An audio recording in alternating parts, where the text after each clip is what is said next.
We humans are considered the worst breathers in the animal kingdom. The nose is meant for breathing, as our mouth is meant for eating. Asthma can be brought on by over-breathing. Perfect breathing pattern is a slow breathing pattern of 5.5 breaths per minute.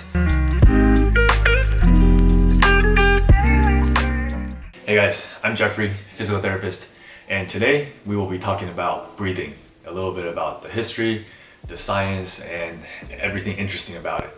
As a physical therapist, I treat pulmonary patients and I find breathing very fascinating. I've attended some breathing courses and I recently read this book by James Nestor called Breath.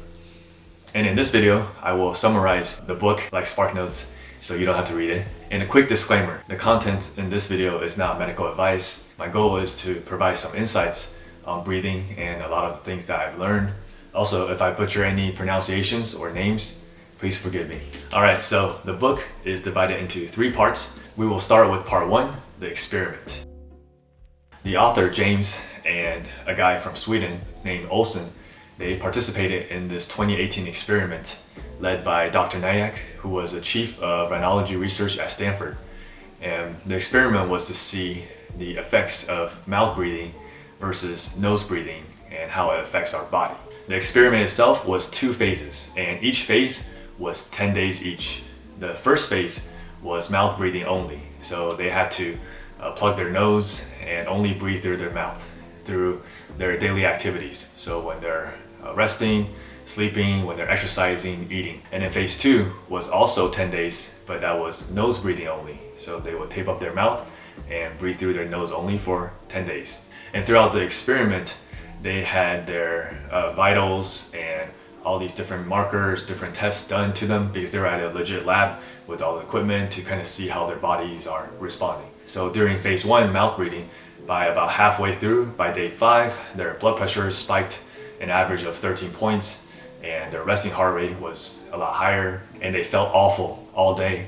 They had no energy and they felt miserable. At the end of phase 1, they found out that their snoring increased 4,000%. They didn't snore at first, but toward the end they were snoring through most of the night. They were beginning to experience obstructive sleep apnea. It's said that inhaling air through our mouth decreased pressures in the airways, causing soft tissue in the back of our mouth to relax and fall inward, creating less space in our airways, making it harder to breathe. However, the good news is that the damage done by mouth breathing was reversible. So during phase 2, nose breathing only, after a couple of days, they started to see changes and having their blood pressure drop. Resting heart rate was dropping as well, back down to more normal. And their snoring, apnea, sleep apnea events disappeared. And they definitely felt a lot better, less fatigued, more energized, and ready to live life again. Let's go into part 2 of the book. It's called The Lost Art and Science of Breathing, which was the majority of the book. And they start off by talking about how the nose is meant for breathing, as our mouth is meant for eating. And they also touch on nasal cycles, which is a phenomenon where we alternate between breathing more through one nostril and switching to breathing more through the other nostril. And I found this pretty interesting. The right nostril acts like a gas pedal. So breathing more through our right nostril only activates more of the sympathetic nervous system, and it can increase our cortisol levels, our blood pressure, our heart rate. And the left nostril acts more like a braking system.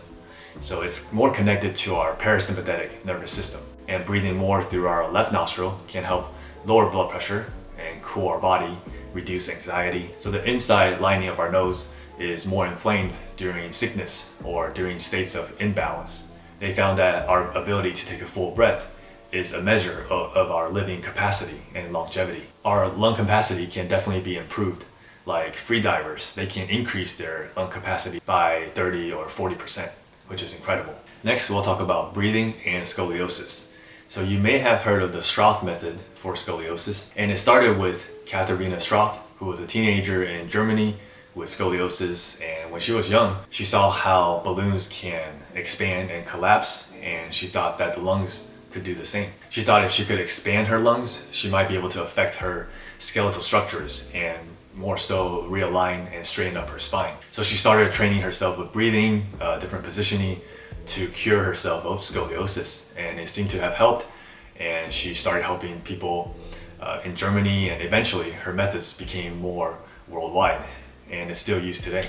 Carl Stowe, a choir conductor, believed that the most important part of breathing wasn't the inhale, wasn't just to take air in. He thought that was the easy part. The key to breathing and lung expansion is found in the power of a full exhalation. He trained his singers to exhale properly to build up their respiratory muscles and enlarge their lungs, and found that they could sing better and sing longer and much clearer. Stowe won many national competitions, and he was well known, which led to a hospital administration in New Jersey to ask him to come train emphysema patients on breathing.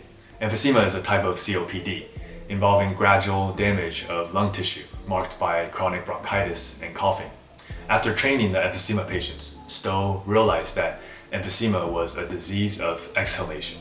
The patients were suffering not because they couldn't get fresh air in, they were suffering because they couldn't get the stale air out. Dr. Buteyko, who was a Ukraine doctor back in the 1950s, he conducted breathing experiments and found that patients who were sick with asthma, high blood pressure, and more often had one thing in common. They breathed too much and mostly through their mouths. The healthy patients were the opposite. They breathed about 10 breaths per minute. Around this time, a runner from Czech named Emil Zatopek developed his own breathing methods for training. He would hold his breath and then run as fast as he could over and over again and then repeat. It was known as hypoventilation training, so breathing less. He went on to claim 18 world records and 4 Olympic golds. US swim coach James Nestor also implemented this approach with his swimmers. Usually competitive swimmers might take a breath every 2 or 3 strokes, but Councilman trained his swimmers to hold their breath for as long as 9 strokes before taking a breath. They won multiple medals at the Montreal Olympics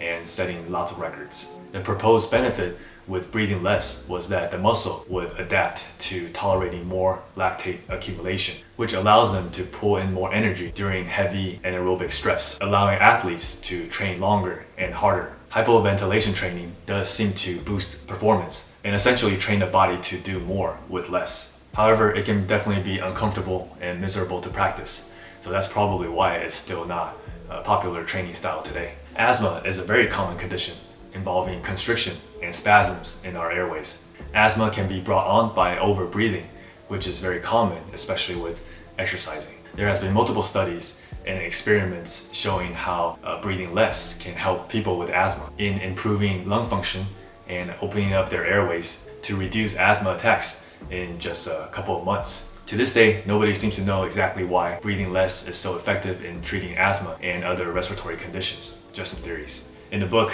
they found that the perfect breathing pattern is a slow breathing pattern of 5.5 breaths per minute. So it's basically a 5.5 second inhale and a 5.5 second exhale. So 5.5 is a magic number. As a society, we've become a culture of overbreathers. So we can all probably benefit from breathing slower, breathing less. For example, in our medical field, what's considered normal respiratory rate is 12 to 20, which is kind of high. We humans are considered the worst breathers in the animal kingdom.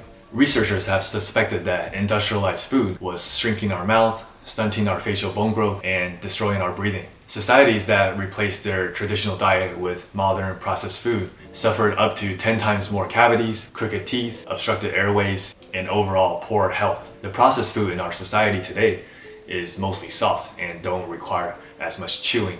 In contrast, our ancient ancestors chewed for hours every day, and their faces grew to be wide, strong, and pronounced. That's probably why when you see old pictures of your grandparents or even great-grandparents, you always see them with that nice jawline. All right, we're moving on to part 3, the final part of the book, and it's called Breathing Plus.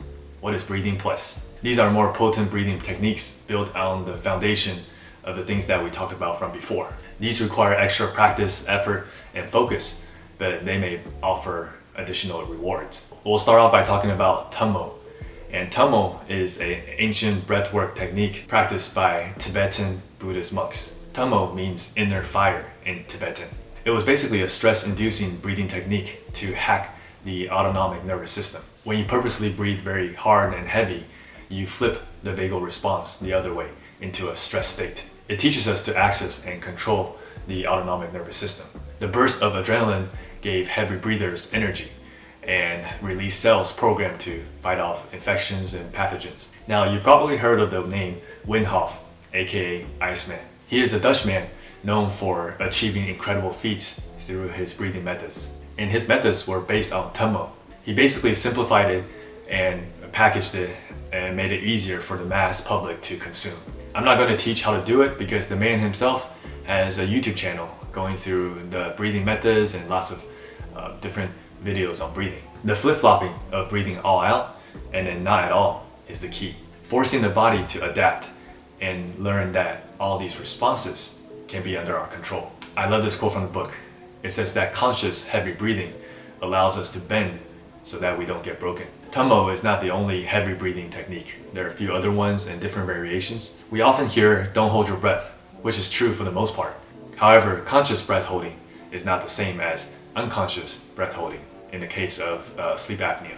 When done properly, conscious breath holding and carbon dioxide therapy can help with anxiety and panic attacks. Carbon dioxide in the blood is often viewed as bad, but you don't want the carbon dioxide level to be too low, which is the case during hyperventilation in the event of a panic attack. That's why breath holding may help by bringing the carbon dioxide levels up. At the end, the book touches on many more breathing methods, breathing techniques, including like the box breathing, the 4-4-4 used by Navy SEALs during intense situations to help calm themselves, and also the 4-7-8 breathing, which helps with sleep. So that summarizes a lot of the stuff from the book.